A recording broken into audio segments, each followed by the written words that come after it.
নমস্কার বন্ধুরা, আমার নাম সৌমিক। আর আমি আজকে একটা কম্পিউটার বানাবো এবং বানিয়ে আপনাদের দেখাবো। কম্পিউটারের কনফিগারেশন হচ্ছে i5 6 জেনারেশন, গিগাবাইটের 110 মাদারবোর্ড, 8 জিবি র্যাম আর 120 জিবি এসএসডি। তো কথা না বাড়িয়ে আমাদের মেশিন বানানোটা স্টার্ট করে গেলাম। তো ফার্স্টেই আমরা মাদারবোর্ডটাকে আনবক্সিং করব। একটা সাটা কেবল দিয়েছে সঙ্গে, এবং পিছনের যে সাইড দিয়ে দিয়েছে পিছনের ব্যাক প্যানেল।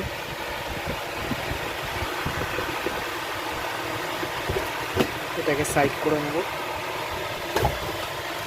মাদারবোর্ডটাকে একটু আস্তে করে সাবধানে বার করে নেব বাইরে।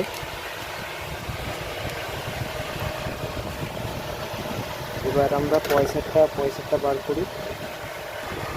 এবার মাদারবোর্ডের পয়সার জায়গায় আমরা অতি সুন্দরভাবে এবং সাবধানে পয়সাটা লাগিয়ে দেবো।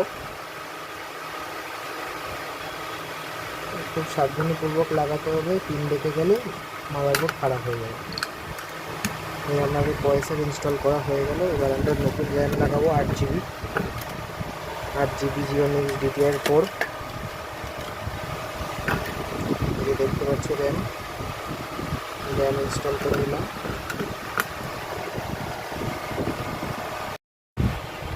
তবে ভিডিওটা মাঝখানে হুট করে কেটে গেল, তার জন্য অবশ্যই সরি। একটা কল চলে এসেছিলো। এবার আমরা সুন্দরভাবে বসাবো বোর্ডটাকে ক্যাবিনেটের ভেতরে। দেখতে হবে যেন সবকটা স্লটেই যেন স্ক্রু বসে। এবার আমরা স্ক্রুগুলো ফিটিং করে নেবো। একটা ছোটো স্ক্রুড্রাইভার নিয়ে খুব সাবধানে স্ক্রুগুলোকে লাগাবো।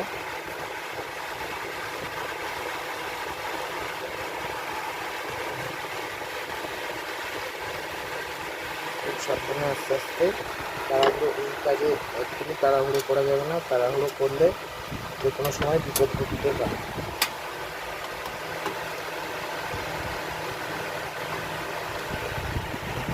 খুব সাবধানে আমাদের 6টা স্ক্রু আছে, 6টা স্ক্রুকে টাইট করে নেবো।